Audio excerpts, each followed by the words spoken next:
When most men hear the word leadership, they picture authority, being in charge, making decisions, having the final word, walking into a room and everyone following. And if we are honest, a lot of marriages quietly operate on that idea. If I'm the husband, I lead. But Scripture paints a very different picture. Biblical leadership does not begin with authority. Leadership begins with character. Because a man's influence inside his home does not come from the volume of his voice. It comes from the weight of his life.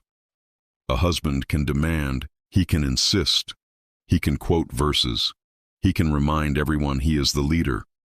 But none of those things create trust. And trust is what real leadership stands on. A wife may comply with pressure, but she walks beside character. That changes everything. Because leadership in marriage flows from who a husband is, not what he says. You can say all the right things. You can post Bible verses. You can tell everyone how marriage should work. But if your wife sees anger, pride, instability, distance, your words eventually lose their power. Character speaks louder than instruction, and that truth is uncomfortable.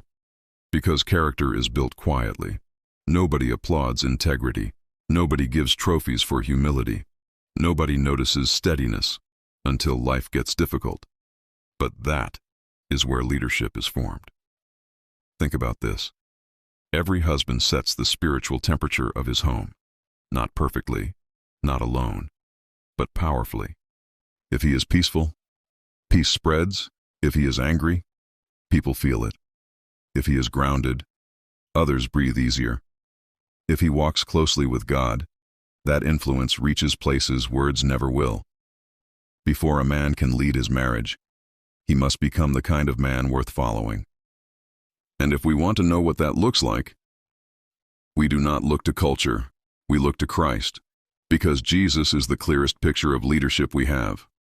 And notice something. Jesus never led through intimidation. He never demanded respect to feed his ego. He never used authority for his own comfort. Instead, he served, he sacrificed, he gave himself.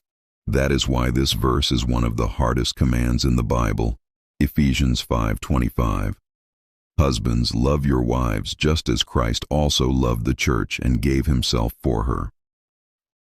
Notice what it does not say. It does not say, control her, win every disagreement, always get your way. It says, love her, like Christ, and Christ gave, Christ served, Christ stayed. Biblical leadership is not about being served, it is about serving first. That means a husband begins asking a different question, not, how do I get what I need, but, what does my wife need from me today? Maybe she needs listening, maybe encouragement, maybe gentleness, maybe protection, maybe laughter, maybe just your attention. Not financial provision alone, emotional presence, spiritual presence, relational presence, and that kind of leadership creates safety. Over time, that safety becomes trust, and trust becomes strength. But leadership cannot survive without three things: integrity, humility, and steadiness. If you enjoyed this content, like, share, and follow for more videos and inspiration. Also, go check out my book on Amazon, A Steady Heart.